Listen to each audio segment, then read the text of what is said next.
presidente. Oh, pagbabago. Nakikita, nasisisi. Sawa-sawa na ako sa mga politiko. Bola lang ng bola, wala namang aksyon! Duterte na! Watch Rock de Avance, which took place on April 30, 2016 at BGC with over 30,000 people. Mga kapwa ko Pilipino, the only reason really why I'm here is simply because I love my country. Matanda na po ako. I don't need the honor. I have enough accolades in my life to make me happy until I die. Help me realize my dream, because it is always glory to God and glory to the country. Maraming salamat. Part 1, October 30, 8 to 10 p.m. and Part 2, October 31, 7 to 9 p.m. Rock de Avance is an RJ Digi TV exclusive. Don't miss out.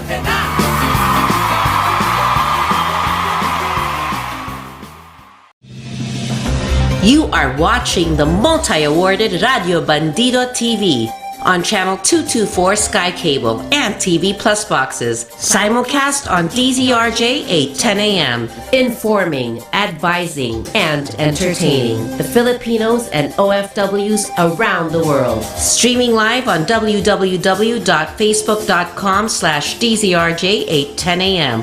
or on YouTube, channel RJAM News.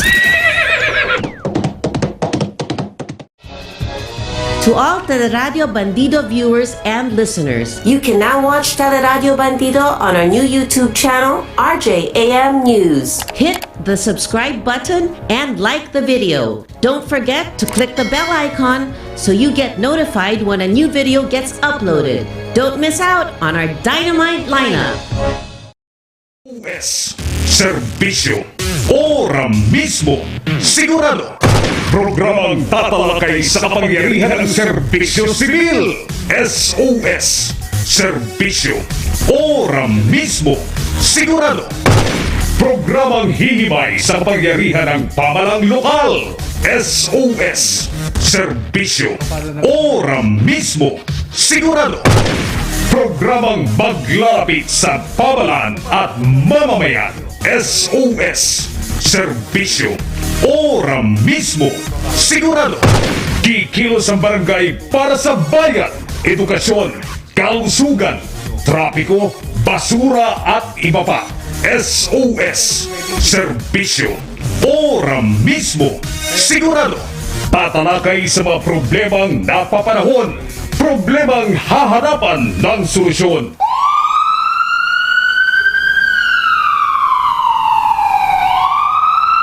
At ngayon, ang inyong mga lingkod, De Leon Gomez, SOS, Serbisyo, Ora-Mismo, Sigurado. This program is supported by the National Kidney and Transplant Institute, the Philippine Red Cross, Parenting Foundation, and the Metro Manila Council. Magandang hapon mga kaibigan, ito po ang SOS, Serbisyo, Ora-Mismo, Sigurado ng ating tita ng barangay, Tita Cora Alma de Leon. Nako, Biyernes po ngayon, thanks God it's Friday.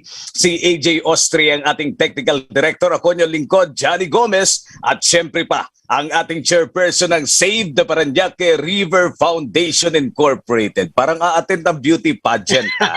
Ang ating Tita Cora Alma de Leon, ang Vice President ng International School of Sustainable Tourism at Governor ng Philippine Red Cross. Bago ang lahat, mamamayan muna na, SOS pa. Ang ating tita ng barangay, Tita Cora, magandang Biyernes po sa inyo, ma'am. Yes. Magandang Biyernes. Today is Friday at ito ang aking sinulat.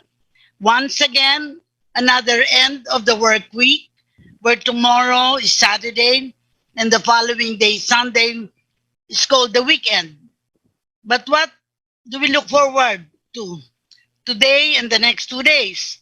The clarion call of families like the dispossessed and the disadvantaged is the familiar refrain, food on the table, clothes on their back, roof over their heads, when they need to address health concerns and the employment opportunities. The easing up of the requirements of the pandemic is a plus and a minus. Why? First, plus for people who have the resources to enjoy the activities of daily living in and outside the home. It is, of course, a minus for those who continue to languish in their hospitals and in their homes, not knowing when the end of their lives will come. But first, we must believe that we have a God whose love is constant as we continue to pray. In this effort, we are unceasing and unstoppable, the Red Cross way, and of course, the SOS way. Excited tayo ngayon dahil meron tayong panauhin na parang tinatawag kong balik SOS. Tama ba ako? Mahina, wala kang audio.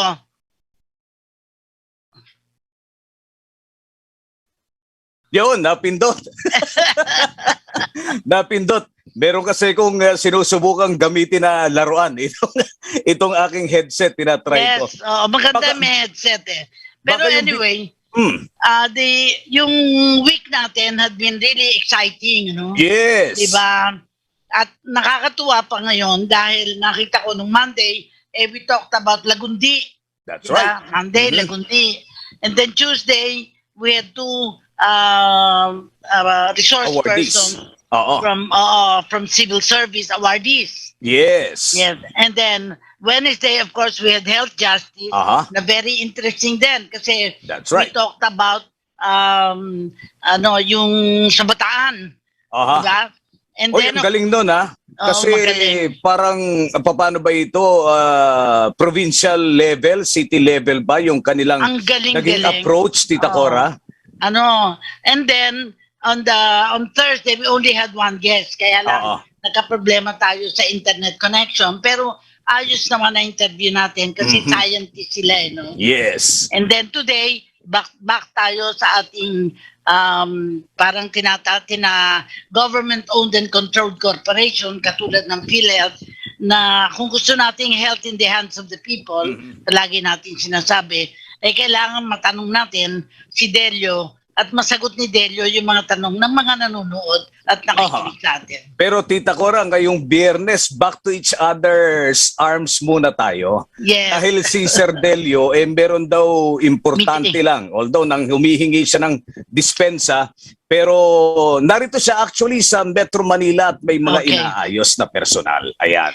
Pero makaka-join ba siya later o hindi na? Hindi po siya makakasama sa atin. Hindi na dyan. Okay lang. Ang gawin natin ay parang summary of what happened the past week. Kasi looking forward to the coming week. Di ba? Yes. Kasi parang palapit na palapit. November na ang date natin ng November, yung pagpapalit.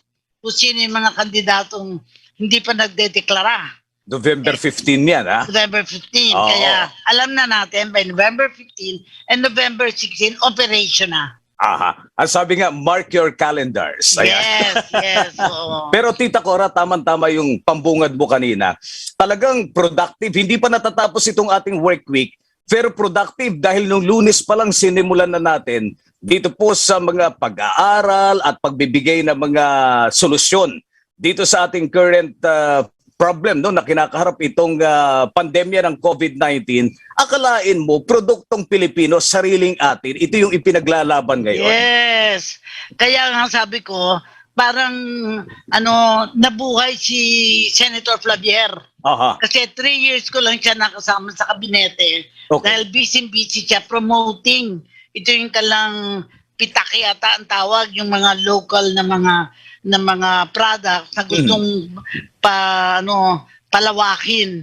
And natatanda natin nung na-discuss natin kay Patrick na parang it took some time, no? Kasi bago nagawa yung research ng DOST for Lagundi. Niya. Oo. Kaya kitang-kita natin ang effort na kailangan we can place ourselves in the map of really helping in the health issues. Kasi ako nga, I cannot help but remember my mother na pupunta kami sa sementeryo sa Manila Memorial, kukuha kami ng banaba. Okay. At pinapakuluan ng banaba, nilalagay niya sa fridge at yun ang iniinom niya. But walang nagsabi sa kanya yon, iba yung word of mouth. Okay. Diba? Hindi naman nagpakita sa doktor na sinabing ito gawin mo. Kasi pag nagpakita pa siya sa doktor, sasabihin pa ng doktor, walang bisa yan. Kasi hindi naniniwala. Naunawaan ko naman ang mga doctors, dahil scientific sila, gusto lang may proven na studies. Kaya ito ngayon ang ginagawa ng DOST. And I think we should be proud na we have si Fortunato de la Peña, si Secretary of DOST, kasi ang dami-dami nilang ginagawa ngayon na gusto nating may anunsyo kung pwede nga na once a week kung ano yung iba't iba nilang ginagawa, may balita natin. Sayang at nalaman natin wala si Delio, ay pwedeng mga director nila sa kanilang mga iba't ibang institusyon. Napakalawak kasi ng DOST. Kasi lawak ng kanilang opisina. If you've been to his office, to their office, ang laki-laki, ang luwag-luwag talaga. Sa sa bikutan, ang luwag-luwag. Pero sadyang ipinapakita, Tita Cora, ha, kung gaano kayaman ang Pilipinas. Akalain mo yung binabanggit ni Sir Patrick nung Lunes, napakarami nating tanim ng lagundi. Napakaganda pala yung epekto. Bakit parang, ano tawag dito, medyo late bloomer ba yung ating mga scientists sa palagay mo, Tita Cora? Well, at mga nag-aaral? Bakit parang ngayon lang? Well, ang feeling ko, unless it is tested, di ba? Okay. By the results, you will be judged, is the word, no? So, ano nag-resulta? Tinest ba? Basta ang alam lang ng mga tao, it worked with me.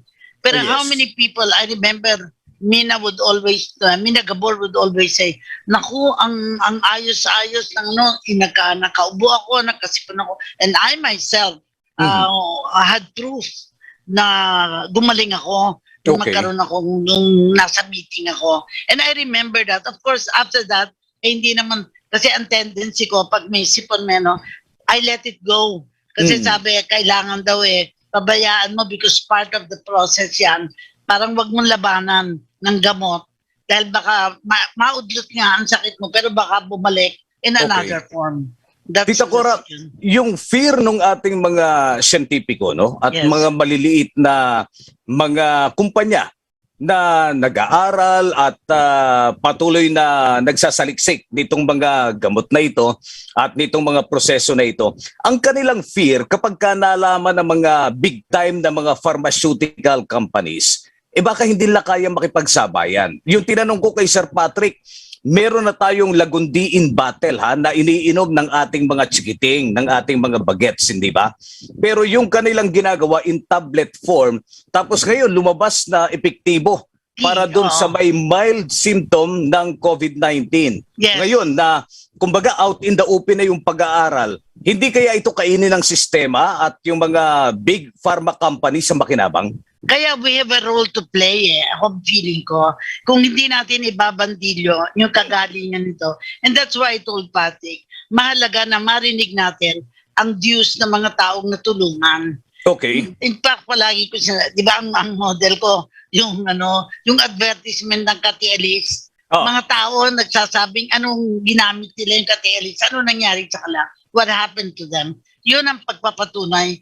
At the end of the day, I keep saying, miski tayo, no?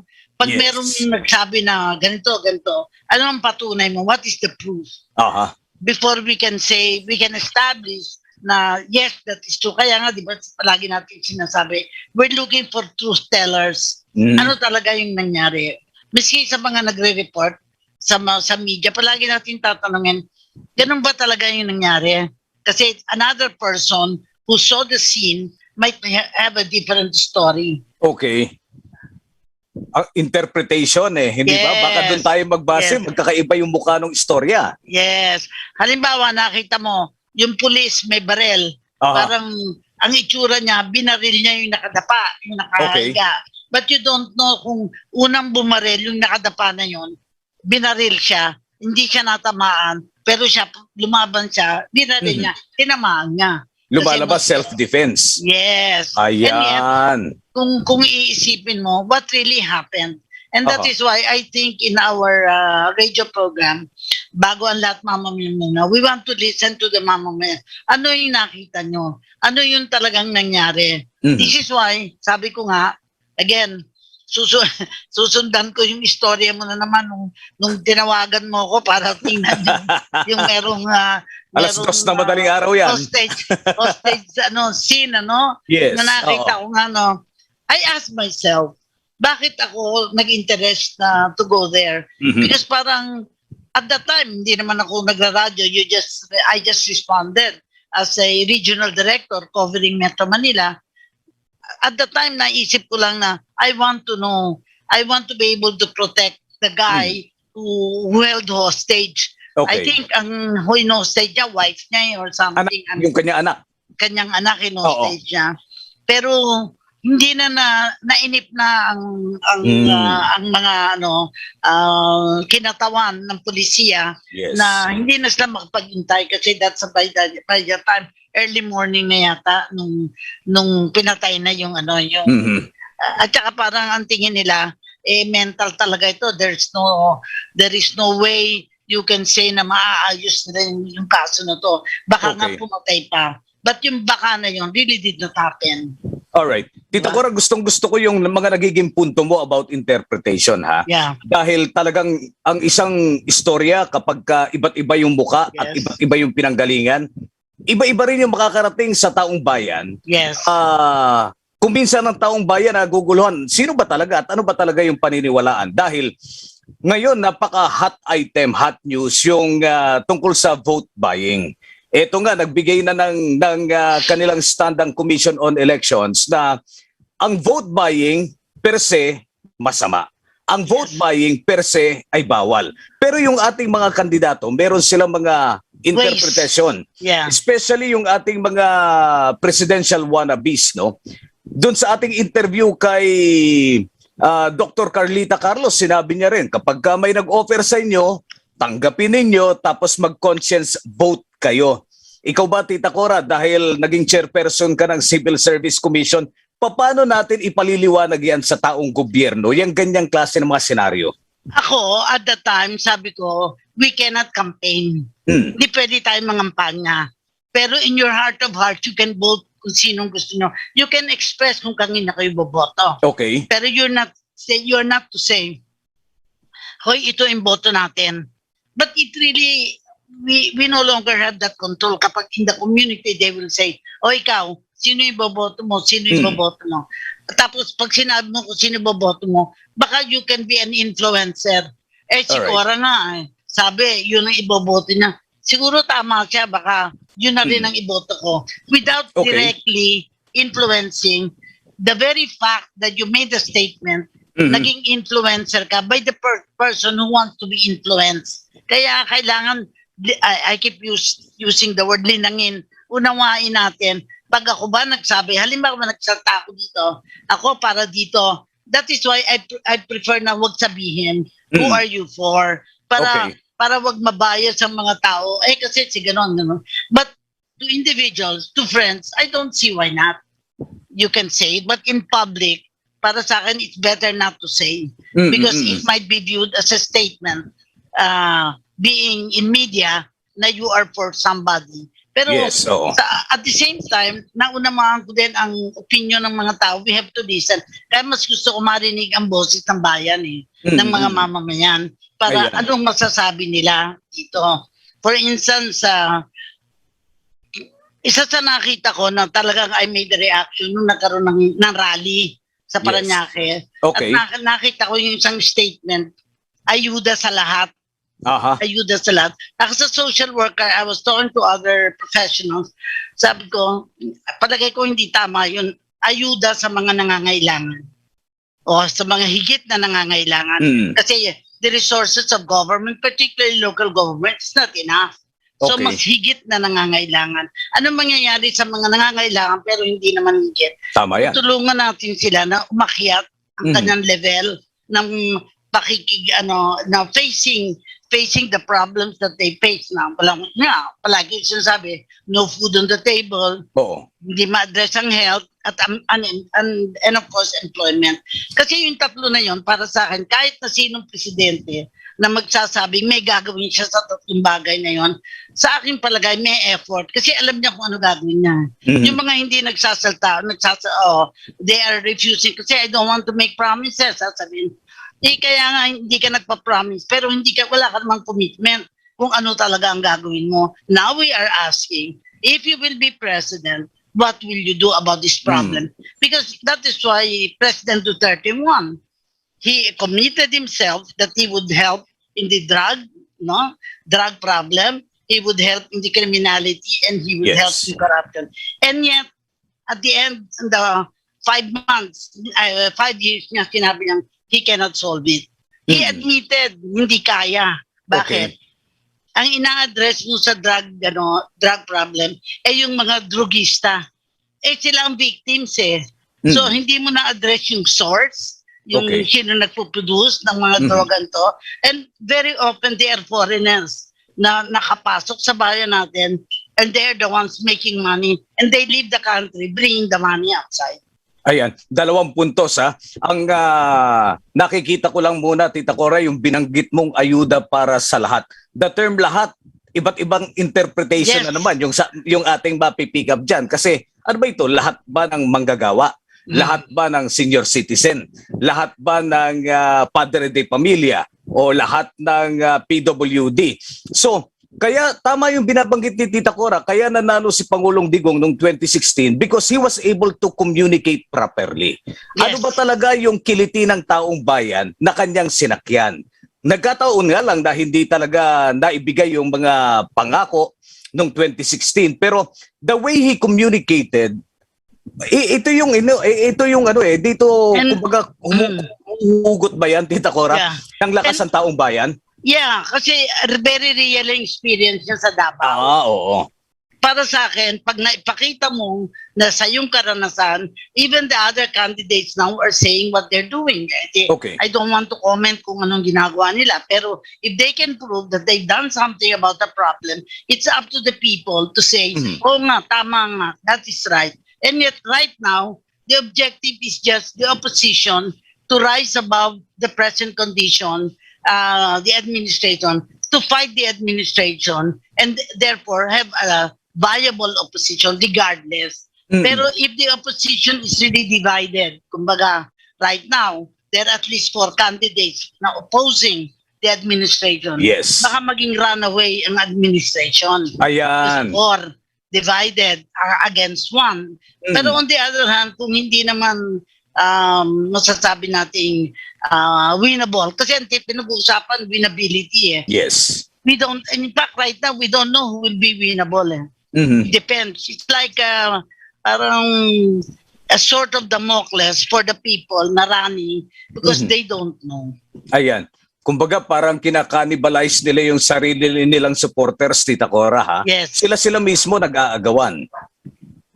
Because, alam mo, Tita Cora, ang hinihintay ko sana na marinig sa mga presidential candidates, yung mga programa to reclaim what are truly ours. Kunwari, yung mga kumpanya ng kuryente, kumpanya ng tubig, kumpanya ng mga transportasyon at telekomunikasyon. Parang hindi ko pa naririnig. Darating kaya tayo dun sa punto na babalik siguro yung mababang singil ng kuryente, mababang singil ng tubig, pabahay na maganda siguro.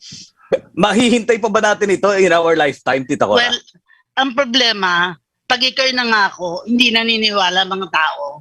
Because previously in the past, people have promised the earth, moon, and the stars. No?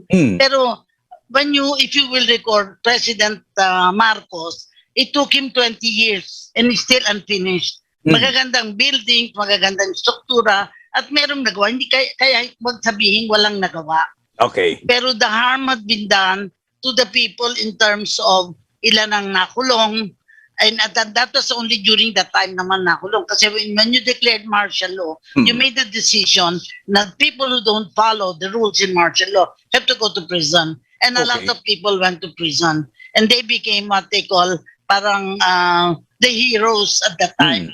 pag ikay lumaban, parang anti-Marcos ka, hero ka at the time. But that is over. And now there is the son who is running for president. Is he going to be another Marcos or is he going to be different from his father? Mga tanong yan ng mga tao. But then we don't know. Kasi pag nakaupo na, merong nag-text sa akin, sabi niya, alam mo, meron isang building dito, ang ino-occupy ng mga trolls. Ang trolls daw ng... Sabi ko, sinong daw mga metal? Ang sabi daw. Kay Marcos. Because si Marcos has the resources. Kasi pag tiningnan mo, sino may pera? Pag ang mga tao sasabihin pa nga sa'yo, kandidato ka, bakit? May pera ka ba? Naglalabang ka? Ayan. Alright. Pero yung paggamit ng troll, palagay ko, number one, nagbibigay ng trabaho dun sa ating mga kababayan. Pangalawa, kung may troll siguro yung isang kandidato, baka dapat may troll rin yung kabilang kandidato, no? Kaya nga, ang gustong-gusto sana natin, Tita Cora, yung two-party system ang maglalaban para maipakita yung resources, maipakita nila yung kanilang platform, at maipakita nila yung kanilang machinery. At the end of the day, taong bayan ang panalo. Yeah. And then also, there is talk na dapat palitan na yung batas na yan na pwede yung replacement. Substitution. Kasi parang ang gulo nga, parang waiting game. Tinitingnan mo, baka palitan, nag-aantay ka, but you're losing time Kasi kung aantay mo pa November 16, di ba? You already lost nearly a month. Dahil October ka, nag-file ka ng candidacy ng October 6. Meron din nag-criticize na yung mga presidentiables that have adopted certain groups of candidates. I speak, of course, of I think Pacquiao and of course si Panfilo Lacson. I think silang dalawa, no? I really don't know about the others, pero I heard one candidate saying, I don't like that because I'd like them to believe in me as the head, and then I will only get them if they believe that I will be their head. Hindi yung they have three heads. Who will they really follow? Ayan. Depends. Kasi yun, parang sigurista. Kahit Tita na sino Cora, manalo. Nami-miss mo itong ating talakayan na ito, no? Parang matagal-tagal tayong hindi nakapagkwentuhan ng ganito. Hindi, kasi ako naman, I have every right to say what I have in mind because sabi ko nga, I'm already 80 years old.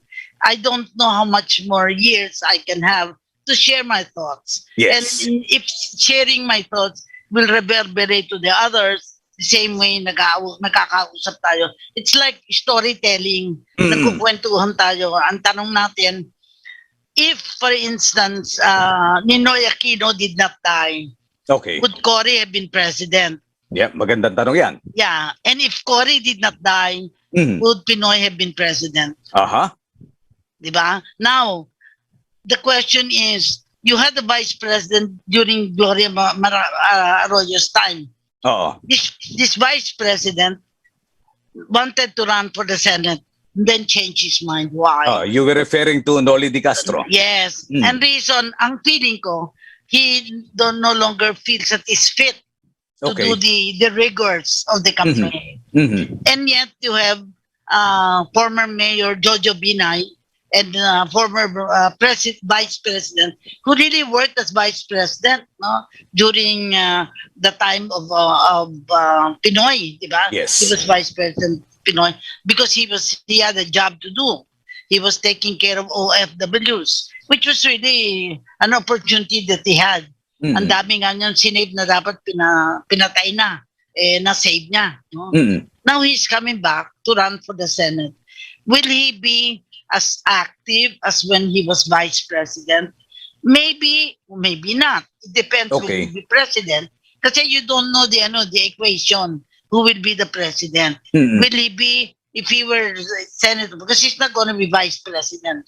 It is like what happened to Leni Robredo, who did her own thing without the sanction of the president, because the president did not allow the opportunity even to attend the cabinet meeting. Yes. Mga reality, hindi naman na yun truth tellers naman tayo kasi naka-anunsyo naman yun hindi nag-attend ng And then of course, the other people that the president just removed from office na without rhyme or reason. Without rhyme and reason for us na hindi natin alam. But if he had reason to it is not public. Hindi natin alam bakit. The same way I asked the question, how come in the civil service, a vacancy ng commissioner since 2019 hasn't been filled? Again, ako nagtatanong lang ako because I have no claim na dapat kung anong dapat gawin. But I believe that it is a presidential prerogative kung sino ang i-appoint niya. But how come? The question is, how come he hasn't appointed somebody since 2019? What is the reason? Ang sa atin nagtatanong hindi tayo nagdedeklara na mali yung ginawa ng Pangulo. Tita Cora, ito ha. May tinatanong si Benny Lopez ng Muntinlupa tungkol dun sa substitution. Meron daw 3 bagay para ma-secure yung babakantehing seat ng dauna ng nag-file ng kanyang kandidatura. Number 1, if that candidate dies, so bakante, pwede ang substitution. Number 2, kapag yung kandidato daw ay nag-withdraw, bakante, so pwedeng palitan. Yes. At pangatlo, kapag yung kandidatong unang nag-file ay tinanggal ng Commission on Election dun sa listahan, ibig sabihin na disqualified. Not qualified. Itong 3 bagay na ito ay present dito sa rules on substitution. Yeah. Pero ang tinatanong ni Benny, paano naman daw yung totoong intention ng mga nag-file kung meron pala tayong batas on substitution? Baka daw po ginagamit lang kunwari yung intention pero meron talagang pangsariling interest. Tita Cora? I agree with him, no? Kasi pwedeng, because we don't know. We will have to ask the person. In fact, that was the case of Martin Dino, who filed for the presidency. That's very real.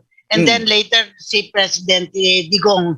And that is why, ang feeling ko, if I were Martin Dino, I'd be very happy because I made it possible for President Duterte to run. I held the seat, so to speak, while waiting. Parang waiting in possibility na merong pumalit.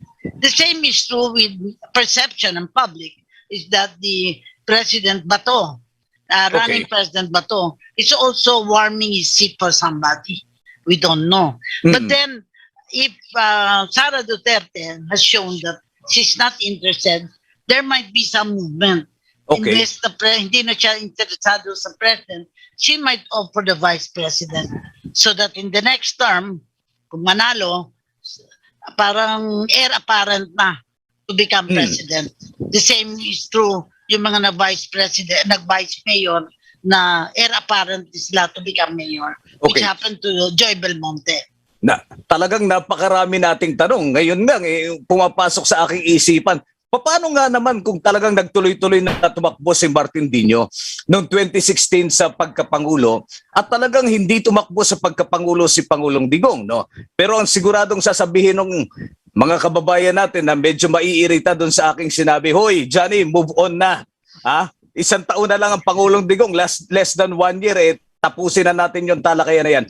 Pero talagang kailangan nating balik-balikan, Tita Cora, bilang mga mag-aaral ng politika at ng mga nangyayari sa pamalaan, yung patuloy mong binabanggit sa akin possibility, kailangan natin pag-aralan dahil ito'y pwedeng maging precedent para dun sa mga susunod na mangyayari sa bansa.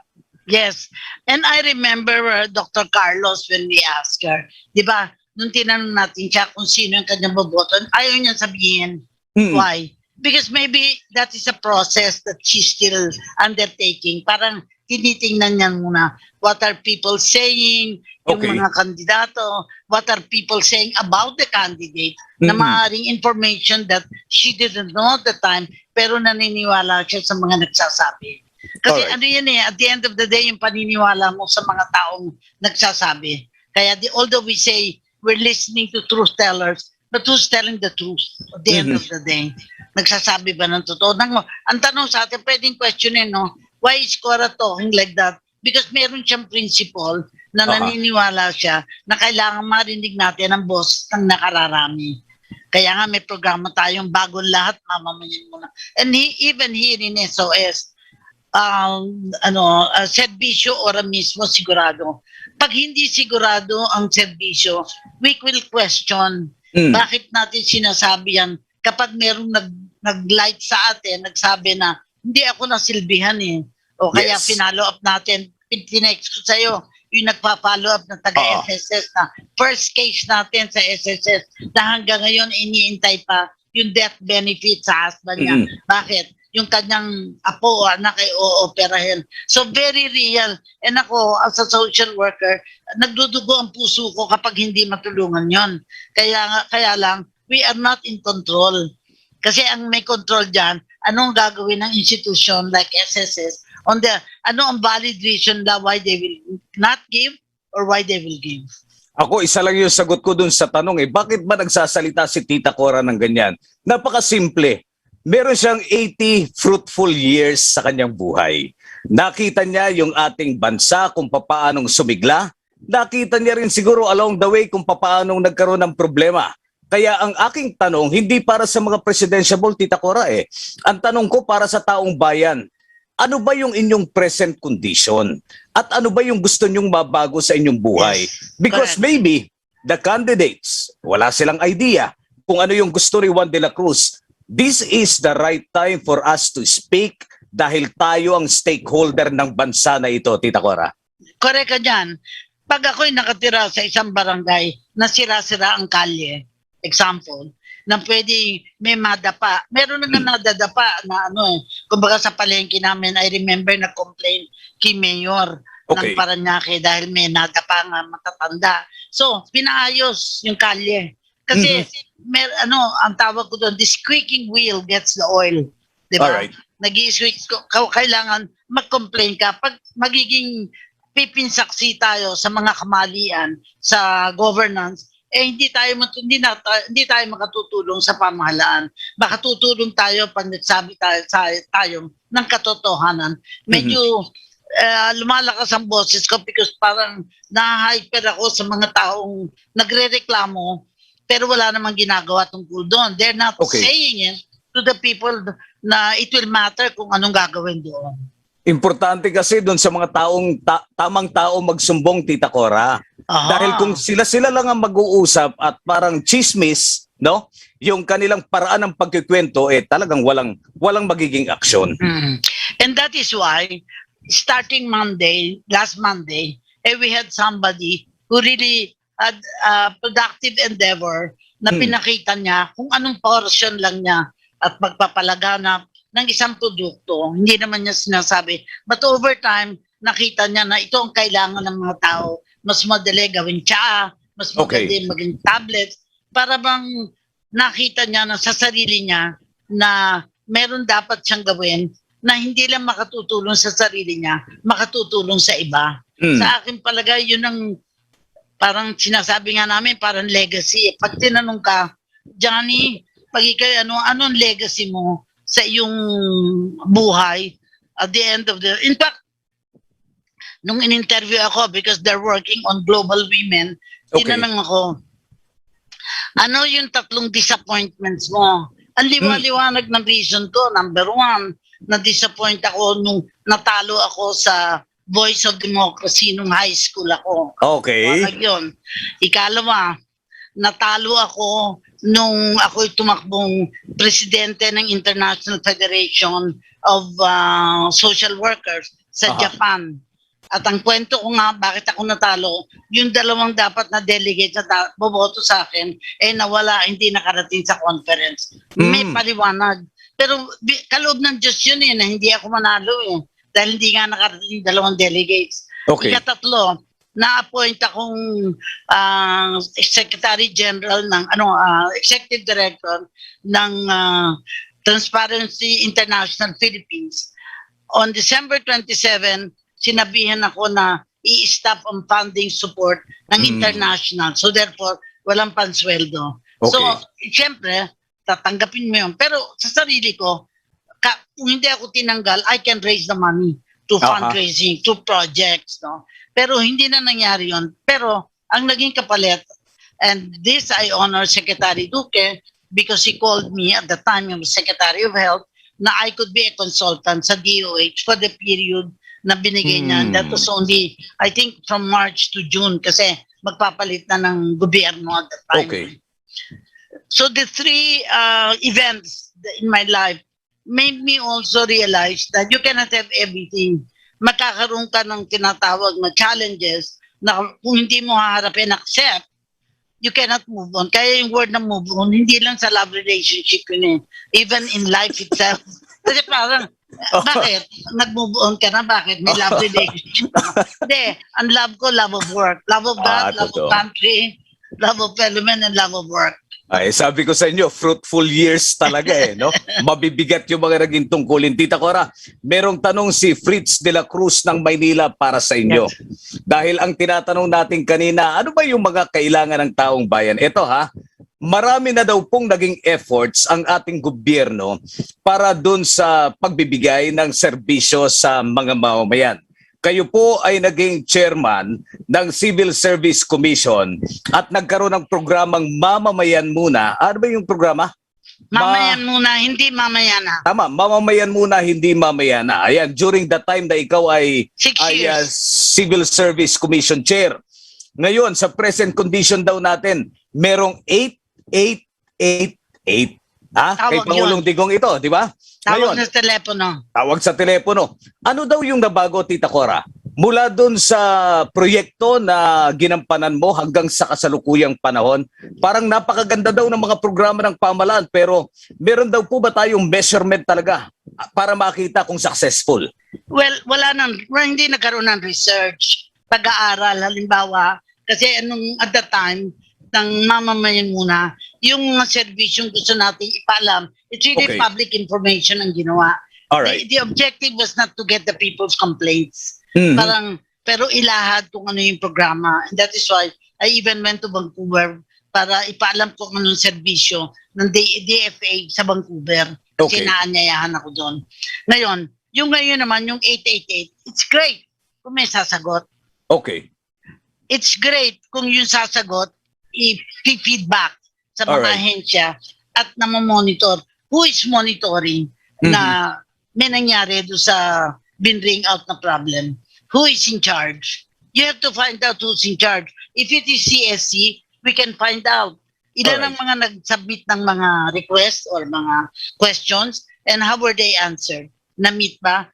We need to hear that from the people. Ay, ako natulungan ako ng 888 kasi kasi ang 8 is really a continuum. Parang Yes. walang katapusan and never ending. So even in government, it is really a never ending problem for people to have problems. But if the head of the agency will find it worthy to develop a system that can address the problem, ang mga tao will find satisfaction. Kaya pag Ayun. nagbalita ka, halimbawa si Delio nagbalita, ito ngayon ang ginagawa namin sa PhilHealth. Oo. Ang SSS, si Cecilia naman, ito naman ang ginagawa namin sa SSS. If the people will say, ginagawa nyo nga yan pero hindi nakakarating sa amin, it's still a continuing problem. Hindi pa Okay. natatapos. Sa laki ng responsibilidad. At ang Salamat. challenge, Tita Cora, ang challenge na sa ating mga kababayan, lalo Yes. na yung mga merong mga reklamo pa rin, yung mga negatibong komento, not for anything else, kundi para ma-correct yung sistema. Kasi kung Yes. hindi sila lalabas at hindi sila magsasalita, kahit naman not in the form of a reklamo, kundi Suggestion. suggestion, tama Tita Cora, wala tayong mababago at hindi natin kayang i-improve ang system. Yeah. Kung yung pagsasalita, kayo-kayo lang ang nakakaalam at nakakaintindi.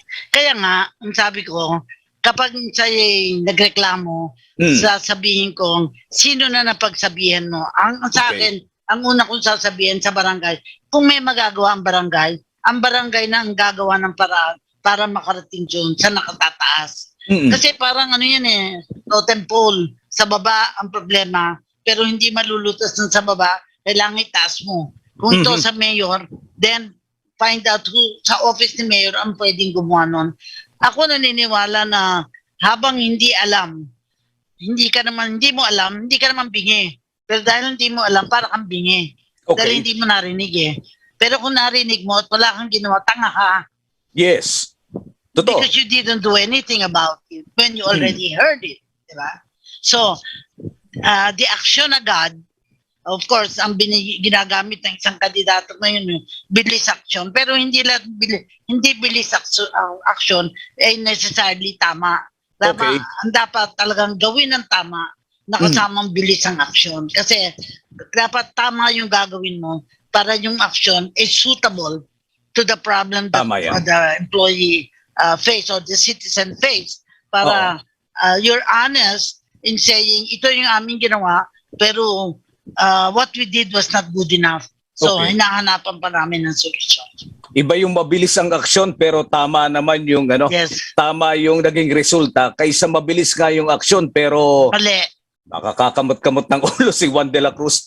Tita Cora, tayo kasi dito sa programa talagang yung pagmamarket natin ng hope at ng pag-asa ay palagay ko hindi matatawaran. Lalo na ang ating Tita Cora kahit na anong ibato kong problema, parating positive, parating may sagot, parating merong magandang komento. Ang ating bansa ay nahaharap sa dalawang pag-asa siguro dahil number one, papalapit ng Pasko. Alam naman natin ang Pasko, Tita Cora, ha? Yes. Habang lumalapit, talagang yung ating damdamin ay nagiging maayos, nagiging maganda because yung presensya ng bagong taon, ito daw po yung nagbibigay sa atin ng pag-asa. Ang susunod ay pagdating sa Mayo 9 dahil pipili ng kandidato ang ating mga kababayan. So, dalawang ano bang tawag dito? Dalawang muka ng pag-asa ang pwede nating asahan ngayong end of 2022 o end of 2021 at yung Mayo ng 2022. Pero yung tanong natin, ano ba talaga yung kailangan ng mga kababayan natin, Tita Cora? May sagot ba tayo rito? Ako muna, ang premise ko, may the best person win. Okay. The best. Bakit? Pinili ng mga tao sa kanilang pananaw, ito yung pinakamagaling. Alright. Ngayon, hindi magaling dahil sa kwento. Magaling because naniniwala siya na meron siyang magagawa. Lahat naman yan will say na meron silang magagawa. Okay. Pero kanino ka naniniwala? First, you must believe. Kailangan naniniwala ka sa gagawin. Aha. People will tell me na you cannot tell kasi pag nakaupo na, baka magbago. But that is the risk we take. Kasi naniniwala tayo sa sinasabi, sa nagawa, ay itong tao na ito pwede natin pagkatiwalaan. I guess the word is pagtitiwala natin. Okay. Pwede bang pagkatiwalaan? Na-prove ba niya na hindi siya magnanakaw? O na-prove ba niya na sa kasalukuyan? Kasi kung ihahanay natin ang naging sulari na ng bayan, Okay. kung ikaw ay namatayan dahil sa droga, maniniwala ka ba na tama ang ginawa ng past administration? Hindi. Kasi nasaktan ka eh. Kung ikaw naman nagbenepisyo, sasabihin mo, maganda. Kasi it depends kung anong outlook mo tungkol doon sa problema. Nagbenepisyo ka ba o nasaktan ka ba? Okay. And therefore, ang magiging base mo ngayon, you don't know. Yung mga kumakandidato, sila ba ay sasaktan ka sa kanilang gagawin o ikaw ba bubuti ang katayuan mo pag sila ay nanalo? You don't know. Tita Cora, meron pa bang paraan para yung stigma ng nakaraan, no? Yung sakit na naramdaman ng taong bayan nung panahong una ay pwede nating babago? Lalo nga dun sa sinasabi mo, si Bongbong Marcos ay tatakbo sa pagkapangulo, ang kanyang ama, dating yumaong Pangulong Ferdinand Marcos, yung mga kanilang kritiko, like father, like son daw eh. Pero paano natin malalaman kung talagang capable si Bongbong to run this country? In the same manner, paano natin malalaman kung talagang capable si Leni Robredo to run this country samantalang ang sinasabi ng ilan sa kanya mga kalaban sa politika, liberal naman ang nagpapatakbo at magiging tuta lang si Leni Robredo. What are your comments, Tita Cora? Well, ang comment ko, pag magiging tuta, makikita mo naman sa action. Okay. Kasi talagang in a democracy, sabi ko nga, there are many voices. And even in sinasabi nyo lang problema, in the Liberal Party, nakawatak-watak na rin dahil the same way, ang PDP laban, how come you have a problem of leadership? Kasi nagkahiwa-hiwalay na rin. So, it is, sabi ko, it is an effect of the inability to get organized for a Alright. common purpose. Kasi kung ikaw even in an organization, di ba, sabi nga na sa Amerika, pag ikaw kasama ka sa isang association, pag natalo ka, magtatayo ka ng sarili mong association. It Okay. happens. And that seems to be a Filipino trait na lalabanan mo kasi natalo ka, gagawa ka ng sarili mong organisasyon. But that is a deterrent sa atin unless we are united. And sabi nga naku, ang hirap mag-unite talaga sa mga Pilipino dahil we are an archipelago. Okay. We are 7,100 islands. Kumbaga, 7,100 ideas na iba-iba. But this is precisely why we need to get yourself together. Ano yung paniniwala natin? And express it at the level the people can understand. Ayan. Naunawaan ba nila? Kasi kung hindi naunawaan, magtanong tayo, ano yung gusto nating mangyari? Sa akin, very clear ang hinihingi ng mga tao. Yung mga hirap, food on the table, health condition, education, and of course, jobs. Kaya ang final, jobs. Pag ikaw ay dating walang trabaho, nagtatrabaho ka ngayon, di ba matutuwa ka? Sino nagbigay sa'yo ng trabaho? Pag ang nabigay sa'yo ng trabaho, si Mayor, titingnan mo, kanino kampi si Mayor, susunod ako kay Mayor, kasi napaboran niya ako. Ang galing, ha? Yeah. So, yan yung domino effect. Yes. Kumbaga, pati yung mga kaalyado nung tumulong sa'yo ay magbebenepisyo dun sa... Ay, ang galing, ha? Pero, kasi natulungan mo. oo. Tito Cora, under the new normal. Natulungan mo, if they will remember. Baka natulungan mo na, tapos nakalimutan ka na. Yun ang problema. Yes. Yun ang problema. Ito, under the new normal, limited yung ating galaw. Ang mga kandidato, limited rin yung kanilang mga galaw. At sila'y umaasa dun sa mga exposure, lalo't higit sa social media. Pero alam naman natin, pagdating ng social media, may halong fake news eh. Saan pupunta si Juan de la Cruz? How are we going to promote na pagkatiwalaan itong electoral process na meron pa rin pag-asa para dito sa mga tatakbong kandidato kung wala naman talagang direct communication between the candidates and the voters, Tita Cora?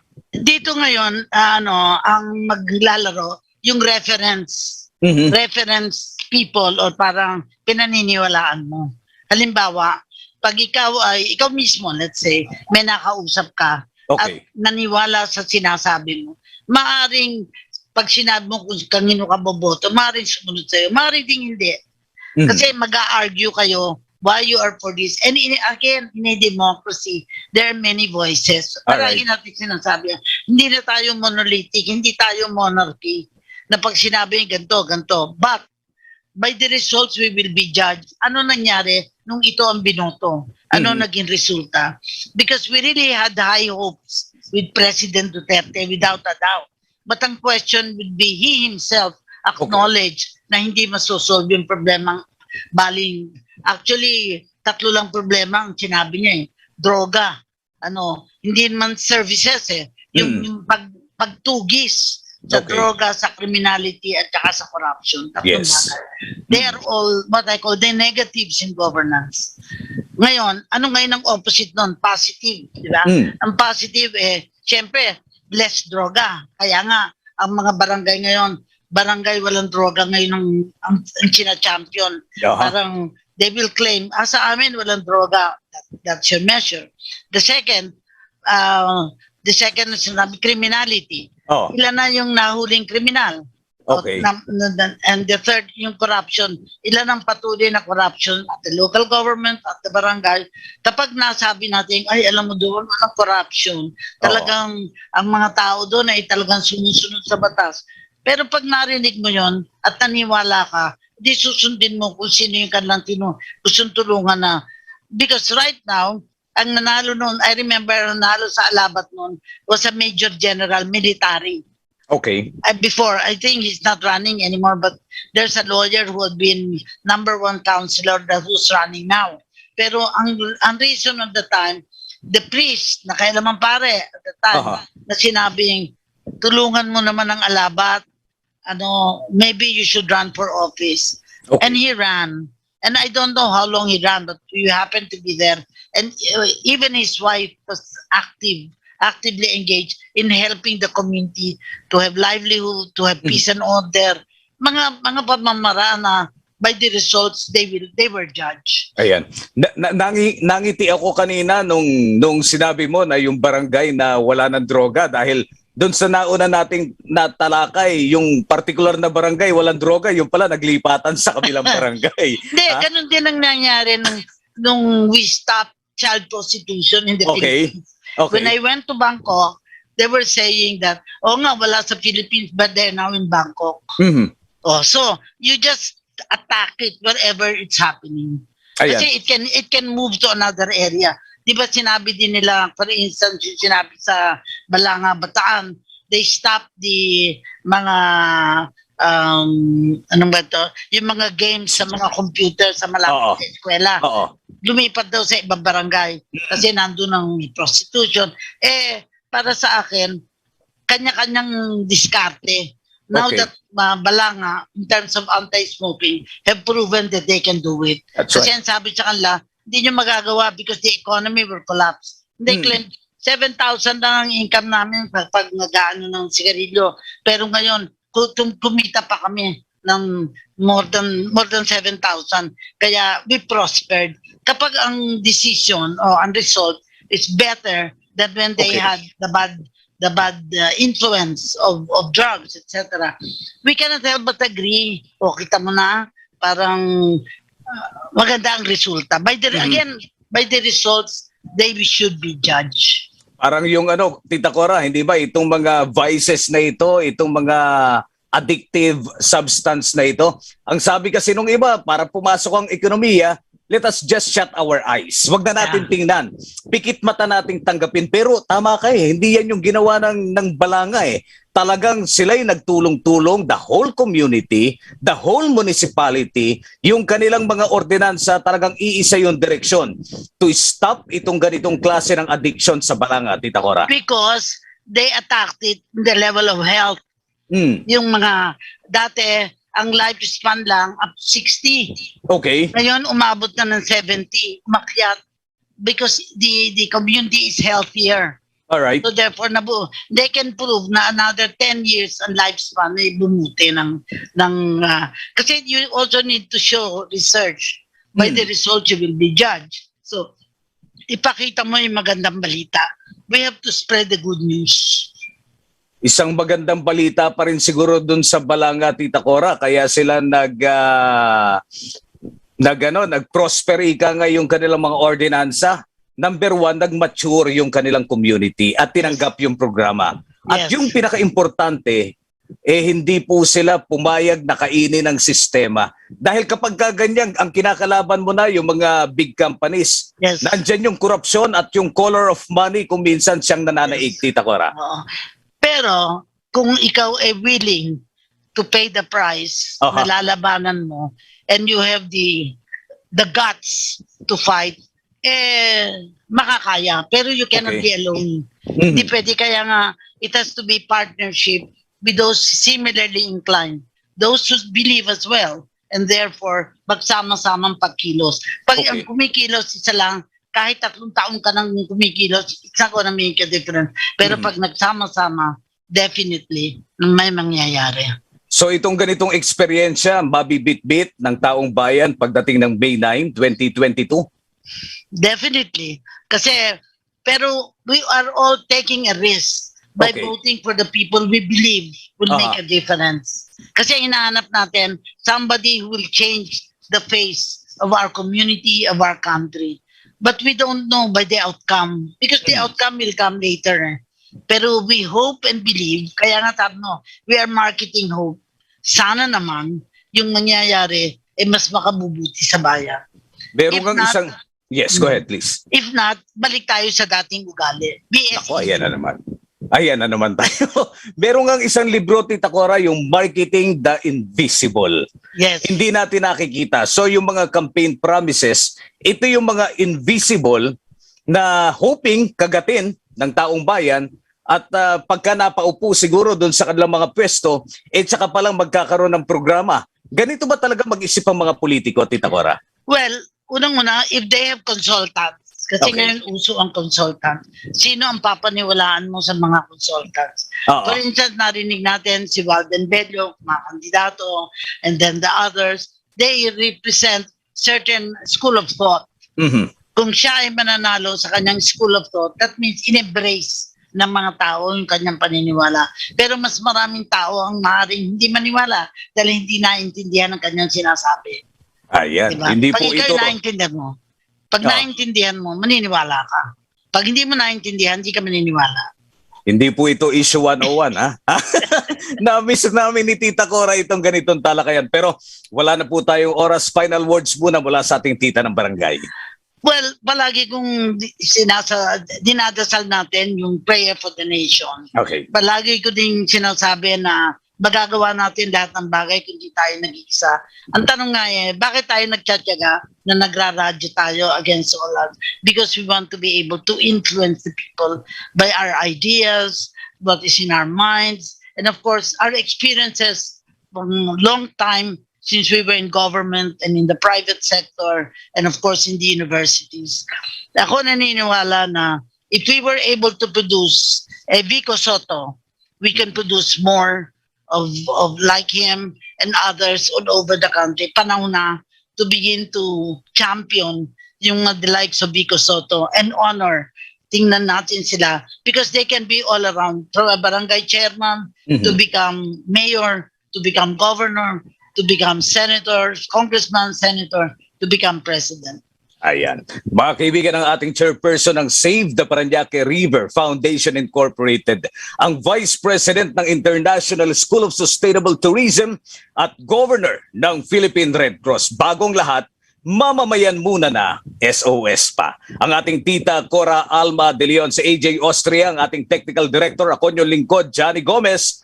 Magkita-kita tayong muli sa Lunes sa alas 3 ng hapon, mga kaibigan. Pansamantala.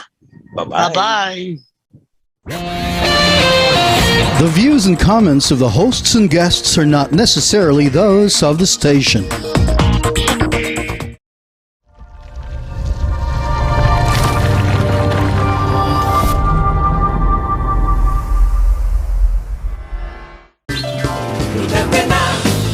One week before the 2016 elections, DZRJ and RJ Productions staged a Meeting de Avance, the rock and roll way, featuring some of our country's biggest artists. Kahit anong gawin nila, Wag na Those were the best days of my life. Duterte ang presidente ko.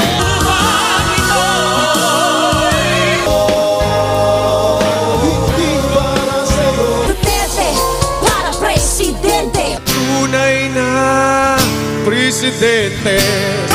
Pagbabago, Nakita buong nasasisi. Sawa-sawa na ako sa mga politiko. Bola lang ng bola, wala naman aksyon! Duterte na! Watch Rock de Avance, which took place on April 30, 2016 at BGC with over 30,000 people. Mga kapwa ko Pilipino, the only reason really why I'm here is simply because I love my country. Matanda na po ako. I don't need the honor. I have enough accolades in my life to make me happy until I die. Help me realize my dream, because it is always glory to God and glory to the country. Maraming salamat. Part 1, October 30, 8 to 10 p.m. and Part 2, October 31, 7 to 9 p.m. Rock de Avance is an RJ Digi TV exclusive. Don't miss out.